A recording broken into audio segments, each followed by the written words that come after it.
So this topic will be about factoring quadratics, but the leading coefficient will not be 1.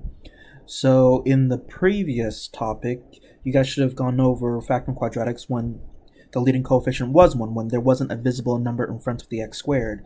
So the only thing I'm changing in this topic is, well, I'm going to put a number in front of the x squared. Now, if you do independent research, independent Googling, whatever, you'll find a bajillion different techniques to do this. I'm only going to show one particular trick. If you don't like this trick and you want to use your own, feel free. All I care about is you being able to do this correctly, efficiently, and quickly. So I'm going to run under the assumption that you know how to factor quadratics with the leading coefficient of is 1. So if that's not true, you need to start practicing the previous topic. But assuming that is true, assuming you can do stuff like x squared plus 5x plus 6 really quickly, let's continue on with this lesson here. So, how does our previous technique change when I put a number in front of the x squared? So we're going to do a little trick here, but it works, so there's nothing wrong with tricks, I suppose. The only downside is you might have to work with big numbers, but hey, since we have a calculator, it's all right. So let's go ahead and factor 7x squared plus 5x 52x minus 32. So, to do this trick, the first thing you want to do is rewrite this so it's more familiar to what we're used to. So this is not a mathy thing here. This is sort of like a, parlor trick. But what you want to do is take the coefficient and multiply it into the very last number. Now again, it's going to produce a pretty big number, but hey, you have a calculator, so it's not too bad here. So that gives us x squared plus 52x minus 224. So then you just do what we've been doing in the past topic, factoring this guy. And this should be easier because the leading coefficient is gone now.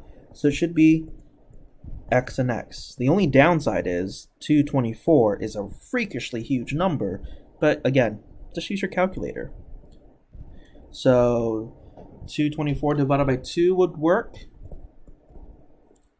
That would be 112. 224 divided by 3 does not work. 224 divided by 4 works. 4 and 56. 225 divided by 5 does not work. 224 divided by 6 does not work. 224 divided by 7 works. 7 and 32. 224 divided by 8 works. 8 and 28. 224 divided by 9 does not. Divided by 10 does not. Divided by 11 does not. 12 does not.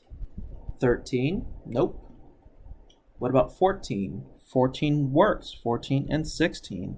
What about 15? No. And then we're back to 16. So yes, that was pretty tough, but I'm going to admit to you guys something. I just used a calculator. I did not do this in my head. So then, just as the previous topic, look at the last symbol that makes you think of subtract. So I asked myself, which pair of numbers subtracts to the middle number of 52? And I hope everyone can agree that it's this guy here. 56 minus 4 is 52. So 456 equals, and it's going to be a positive 52. So 4 here and a 56 there. So just play with the pluses and minuses until you get this to be a true statement. Hopefully we should get a negative 4 and plus 56. So I'm going to write negative 4 and plus 56. Now here's the problem. This answer is the factored form of that answer, which is not our original problem. This was the original problem. So how do I incorporate that 7 that we moved? Well, once you get your answer, you're going to divide all of the numbers by the original leading coefficient. You're going to divide all the numbers by what you multiply by, and you want to reduce as much as possible. So here, 4 7s, I cannot reduce, so I'll leave them as a fraction. 56 over 7, he can reduce. He reduces to 8. Now, once you reduce as much as possible, any denominator that's left over, just move him in front of the x. And there you go. There's your factored form. 7x minus 4 times x plus 8. Right. That's a pretty interesting parlor trick, but it should get you to the factored form if you're having trouble factoring. I think you're going to need to see this in action a couple of times, or at least several times. So let's just run through more examples. If you're the type of person that likes to just write down steps, let's write down the steps first before we do another examples. So step 1, if you want to factorize something, there's a number from the x squared. Multiply the leading coefficient into the constant. That should give you a quadratic that's easier, so you're going to factor like normal. Once you factor like normal, you're going to divide the numbers by the original leading coefficient and reduce. That's important. You must reduce. If there are any denominators left over, move in front of the variables.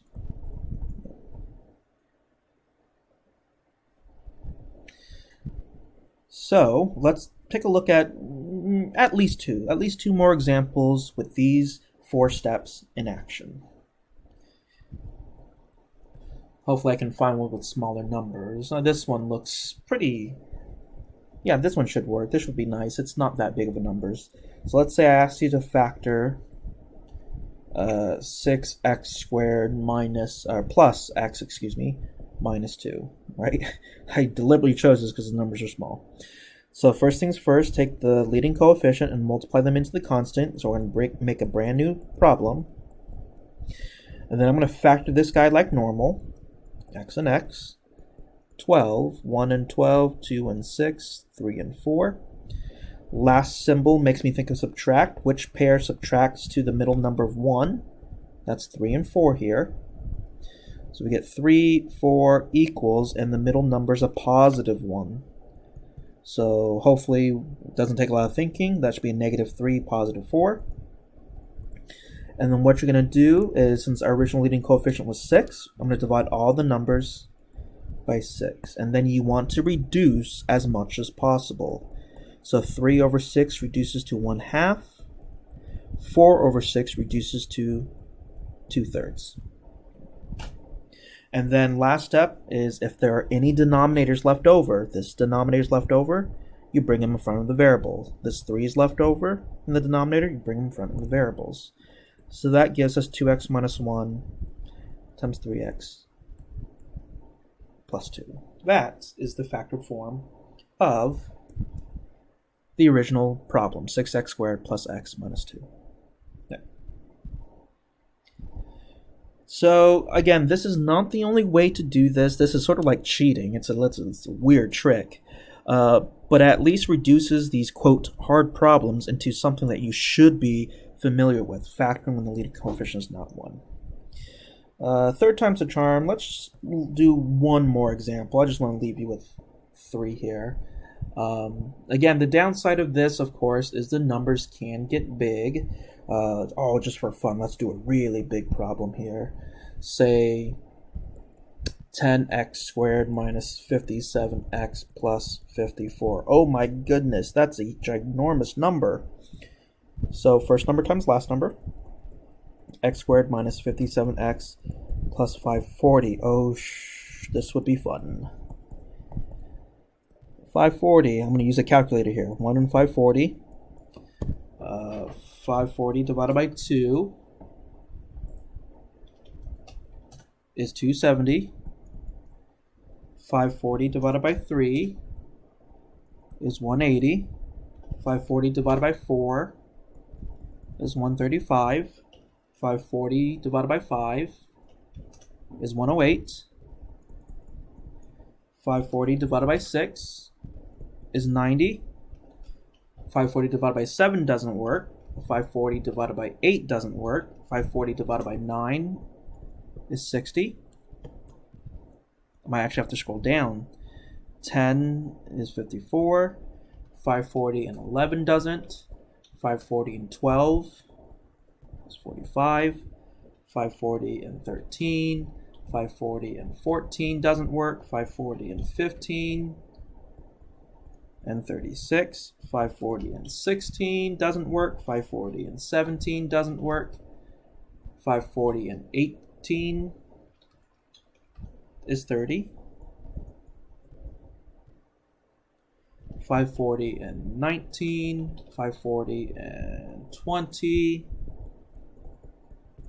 540 and 21 doesn't work, 540 and 22 doesn't work, 540 and 23 doesn't work, 540 and 24 doesn't work, 540 and 25 doesn't work, 540 and 26 doesn't work. And then finally, we reached 27, which we've already written down here. And the last symbol tells me to think of add. Which pair adds to 57? And that will be 12 and 45. I suppose if you were to skip steps or do multiple steps at once, while you're making this list, keep in mind what you're adding, subtracting, because we could have just stopped here. Oh, I found my numbers. I don't have to do these last three. So you can make this process go faster by blending steps together. But there you go. Those are numbers 12 and 45. So I'm going to write 12, 45, and it needs to equal the middle number of negative 57. And hopefully you guys can see that both of them need to be negative. So then I'm going to go ahead and take everything and divide it by the original number of 10. And I'm going to reduce as much as possible. So 12 over 10, I can divide out a 2, so that's 6 over 5. And 45 over 10, I can divide out a 5, that's 9 over 2. Any denominators that are left over, move them out in front. So our factored form should be 5x minus 6, 2x minus 9. So I'm not saying you have to use this technique, but I think this technique is nice in that it reverts back to something you're familiar with, factoring quadratics when the leading coefficient is 1. I don't care if you use this method, use your own method, if you use another method you found online, just do whatever makes sense to you to be able to factor correctly.